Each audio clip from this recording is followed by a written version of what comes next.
तो हम आज पृथ्वी की आंतरिक संरचना पढ़ते हैं। ठीक है दोस्तों, तो पृथ्वी की आंतरिक संरचना में हम सर्वप्रथम देखेंगे कि पृथ्वी के अंदर क्या-क्या है। ठीक है दोस्तों, हम इसका अध्ययन करते हैं। तो पृथ्वी को हम जनरली पृथ्वी के अंदर हम देखते हैं तो उसको 3 पार्ट में हम लोग डिवाइड करते हैं। सर्वप्रथम जो आता है वो सबसे ऊपरी पार्ट होता है क्रस्ट या उसको भूपर्वटी भी बोलते हैं। ठीक है दोस्तों, भूपर्वटी भी बोलते हैं। उसके बाद आता है मेंटल, उसके बाद आता है कोर। तो आपसे पूछेगा कि पृथ्वी को कितने पार्ट में डिवाइड किया गया। सबसे ऊपरी पार्ट जो है उसको भूपर्वटी बोल दिया क्रस्ट, उसके नीचे के पार्ट को हम लोग मेंटल बोल दिए, उसके नीचे के पार्ट को हम लोग कोर बोल दिए। और डिटेल में चलिए पढ़ते हैं दोस्तों।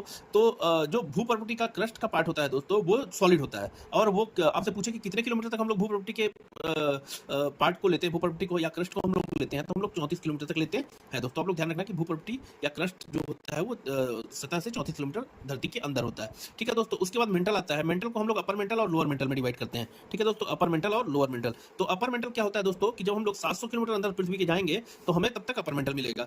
फिर लोअर मेंटल के लिए हमें दोस्तों 2900 किलोमीटर तक पृथ्वी के अंदर जाना होगा तो हमें तब तक लोअर मेंटल मिलेगा। अब दोस्तों अपर मेंटल में क्या होता है, सेमी सॉलिड होता है मटेरियल। ठीक है दोस्तों, और लोअर मेंटल में जो होता है सॉलिड होता है। नीचे जाएंगे तो प्रेशर बढ़ता है, इस चक्कर में वो सॉलिड हो जाता है। ठीक है दोस्तों, फिर हम लोग उसके बाद आते हैं नीचे कोर में। तो कोर को भी हम लोग 2 पार्ट में बांटते हैं, आउटर कोर और एक इनर कोर। ठीक है दोस्तों, आउटर कोर क्या होता है दोस्तों, 5000 किलोमीटर तक हम लोग नीचे जाते हैं जब, तो हमें आउटर कोर मिलता है। और इनर कोर के लिए हमें 6400 किलोमीटर तक, हमें 5000 से 6400 किलोमीटर तक हमें इनर कोर मिलता है। तो आपसे एक क्वेश्चन और पूछ सकता है दोस्तों कि पृथ्वी का रेडियस कितना है, तो बताओगे 6400 किलोमीटर। ठीक है दोस्तों, तो सर्वप्रथम क्या कहते हैं, क्रस्ट हुआ, क्रस्ट में हमें सॉलिड मिला।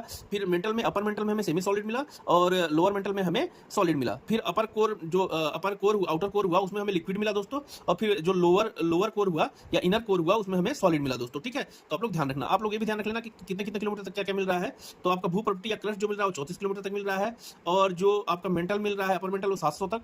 फिर लोअर मेंटल 2900 किलोमीटर तक। फिर जो आपका आउटर कोर मिल रहा है वो 5000 किलोमीटर तक। जो इनर कोर मिल रहा है वो 6400 किलोमीटर तक। अब दोस्तों कुछ इसमें असमर्थता पे भी क्वेश्चन आता है। तो आपसे पूछेगा मोह असमर्थता कहाँ मतलब किस जगह पे पाई जाती है। तो आप बताओगे दोस्तों कि हम लोग को क्रस्ट और मेंटल के बीच में हमें मोह असमर्थता पाई जाती है। ठीक है दोस्तों, तो मोह असमर्थता कहाँ पाई जा रही है, क्रस्ट और मेंटल के बीच में। और आपसे गुटेनबर्ग असमर्थता के बारे में पूछ देगा तो आप क्या बताओगे, गुटेनबर्ग कहाँ मिल रहा है। तो गुटेनबर्ग आपको मिल रहा है मेंटल और कोर के बीच में। ठीक है, तो मेंटल और कोर के बीच में क्या मिल गया, गुटेनबर्ग। और क्रस्ट और मेंटल के बीच में मोह असमर्थता। ठीक है दोस्तों, मोह असमर्थता कहाँ मिल रही है, तो क्रस्ट और मेंटल के बीच में, और गुटेनबर्ग मेंटल और कोर के बीच में दोस्तों। ठीक है, और एक लेहमन असमर्थता भी मिलती है। तो जब हम लोग आउटर कोर और इनर कोर के बीच में देखते हैं तो हमें लेहमन असमर्थता मिलती है। तो दोस्तों इन दो तीन चीजों पे क्वेश्चन आता है कि एक तो किलोमीटर पे आपको पूछ देगा क्या स्टेट है उसका, लिक्विड है, सॉलिड है, क्या है। और एक चीज मैं बताना आपको भूल गया दोस्तों कि जो हमारा जो क्रस्ट होता है वो उसमें सिलिकॉन और एल्युमिनियम की प्रधानता होती है, इसे सियाल भी बोलते हैं दोस्तों। मेंटल जो होता है उसमें सिलिकॉन, सिलिका या मैग्नीशियम की प्रधानता होती है। और कोर में दोस्तों निकिल और फेरस की प्रधानता होती है। ठीक है दोस्तों, तो आप लोग ध्यान रखिएगा किस किस चीज में किसकी प्रधानता होती है। अब चट्टान भी कभी कोई पूछ देता है